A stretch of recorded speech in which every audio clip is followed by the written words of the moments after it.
সাম্প্রতিক সময়ে বেশ কয়েকটি দেশ নিজ প্রযুক্তিতে যুদ্ধাস্ত্র তৈরিতে এগিয়ে যাচ্ছে, যার মধ্যে প্রথম সারিতে রয়েছে তুরস্ক। এবার বিশ্বকে অবাক করে দিয়ে वीडियो आप लोगों के साथ शेयर करने वाले हैं। तुर्की का आज़म पाकिस्तान और बांग्लादेश को खौफनाक किस्म के डेंजरस किस्म के पावरफुल किस्म के ड्रोन मिलेंगे तुर्की से। ये वीवर बहुत ही ज्यादा इंपॉर्टेंट वीडियो आप लोगों के साथ शेयर करने वाले हैं। अभी तक आप लोगों ने हमारे चैनल को सब्सक्राइब नहीं किया हुआ तो जल्दी से हमारे चैनल को सब्सक्राइब कर लीजिएगा। Without wasting the time video को स्टार्ट करते हैं। সাম্প্রতিক সময়ে বেশ কয়েকটি দেশ নিজ প্রযুক্তিতে যুদ্ধাস্ত্র তৈরিতে এগিয়ে যাচ্ছে, যার মধ্যে প্রথম সারিতে রয়েছে তুরস্ক। এবার বিশ্বকে অবাক করে দিয়ে বাইরাক্টার TB2 নামের এমন এক ধরনের যুদ্ধাস্ত্র তৈরি করেছে, যা গোয়েন্দা তথ্য সংগ্রহ, নজরদারি এবং হামলায় অংশ নিতে পারে। রাশিয়ার বিরুদ্ধে ইউক্রেন যে ড্রোন ব্যবহার করে রুশ বাহিনীকে বিপাকে ফেলেছে, সেটা তুরস্কের তৈরি Bayraktar TB2 drone. Bangladesh, Pakistan সহ আরও 16টি দেশ ড্রোন কেনার অর্ডার করেছে। তবে উৎপাদনের চেয়ে চাহিদা বেশি থাকায় সব দেশের কাছে এই ড্রোন বিক্রি না করলেও বাংলাদেশ এবং পাকিস্তানের কাছে বিক্রি করার আশ্বাস দিয়েছে তুরস্ক। এই বাইরাক্টার TB2 নিয়ে আমাদের আজকের আয়োজন। কেন এই ড্রোন কিনতে মরিয়া গোটা বিশ্ব, কি আছে এই ড্রোনে, তা জানাবো আজকের এই ভিডিওতে। চলুন শুরু করা যাক। কেন এই ড্রোনের প্রতি বিশ্বের সামরিক বাহিনীগুলোর আগ্রহ বাড়ছে? বাইরাক্টার TB2 নির্মাতা প্রতিষ্ঠান bikertech.com সূত্র বলছে, বাইরাক্টার TB2 ড্রোনে 4টি লেজার গাইডেড স্মার্ট রকেট সংযুক্ত করা যায়, যা লক্ষ্য বস্তুতে নির্ভুলভাবে আঘাত করতে পারে। বাইরাক্টার TB2 ড্রোনটি আকাশে 25,000 ফুট উচ্চতায় উঠতে পারে এবং শত্রুপক্ষের উপর বৃষ্টির মতো ছুটতে পারে laser guided rocket.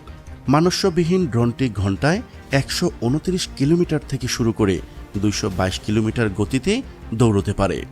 Base station থেকে 300 কিলোমিটার দূর পর্যন্ত ড্রোনটি চালানো যায়। এটি অদৃশ্যভাবে রাডার ফাঁকি দিয়ে ফ্লাইট পরিচালনা করতে সক্ষম। সর্বোচ্চ 700 কেজি ওজন নিয়ে 300 কিলোমিটার দূরের লক্ষ্যবস্তুকে নিমিষেই ধ্বংস করে দিতে পারে। ওয়েবভিত্তিক অ্যাপ্লিকেশন হওয়ার কারণে ইন্টারনেট ব্যবহার করে ট্যাবলেট বা মোবাইলেও নজরদারি করা সম্ভব।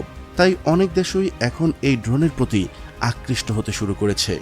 বাংলাদেশ সেনাবাহিনী যে সরঞ্জাম আধুনিকায়ন করার প্রক্রিয়া চলছে, তাতে এই ধরনের ড্রোন খুবই উপযোগী। সম্প্রতি বাংলাদেশের দৈনিক প্রথম আলোর সঙ্গে একটি সাক্ষাৎকারে তুরস্কের রাষ্ট্রদূত মোস্তফা ওসান তুরান জানিয়েছেন, তুরস্কের ড্রোন নির্মাতা প্রতিষ্ঠান বাইকার টেকনোলজির সঙ্গে ড্রোন কেনার ব্যাপারে বাংলাদেশের সশস্ত্র বাহিনী একটি চুক্তি স্বাক্ষর করেছে। অন্যদিকে পাকিস্তান সামরিক সক্ষমতা বাড়ানোর জন্য মিত্রদেশ তুরস্কের কাছে সহযোগিতা চেয়েছে। তুরস্কের তৈরি ড্রোন প্রতিবেশী দেশগুলোর সাথে পাকিস্তানের সীমান্ত অনেকটা সুরক্ষিত হবে বলে দাবি করা হচ্ছে। প্রতিরক্ষা খাতে পাকিস্তানের হাতে এখন পর্যন্ত যে কয়টি ড্রোন আছে, তার সবগুলোই তুরস্ক ও চীন থেকে আমদানি করা হয়েছে।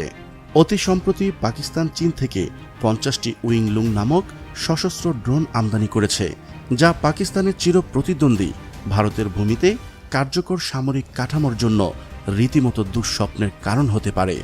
প্রিয় দর্শক, আজ এই পর্যন্তই। শুরু থেকে শেষ পর্যন্ত চেষ্টা করেছি তুরস্কের তৈরি ড্রোনের সর্বশেষ ও সঠিক তথ্য উপস্থাপন করতে। কোথাও কোনো তথ্যগত ভুল কিংবা আপনার পরামর্শ থেকে থাকলে তা কমেন্ট করে জানাতে পারেন।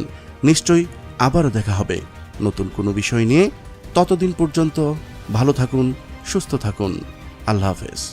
तो वीवर ये हैं तुर्की के वो जदीद और मॉडर्न किस्म के ड्रोन जो पाकिस्तान और बांग्लादेश दोनों कंट्री को तुर्की से मिलेंगे। तुर्की पाकिस्तान और बांग्लादेश के साथ बहुत ही ज्यादा हमदर्दी करता है। दोनों कंट्री को बहुत ही ज्यादा सपोर्ट मिलती है तुर्की से, खास तौर पर मिलिट्री टेक्नोलॉजी में, मिलिट्री इक्विपमेंट में बहुत ही ज्यादा तुर्की जो है पाकिस्तान और बांग्लादेश को ऐसे ऐसे खास किस्म के ड्रोन प्रोवाइड करता है, जिनसे बांग्लादेश और पाकिस्तान को बेहद बेनिफिट होता है। अगर आप लोगों को मजीद इंफॉर्मेटिव वीडियो देखनी है, जल्दी से हमारे चैनल को सब्सक्राइब कर लीजिएगा। मिलते हैं आपसे नेक्स्ट वीडियो में इंशाअल्लाह। तब तक के लिए अल्लाह हाफिज।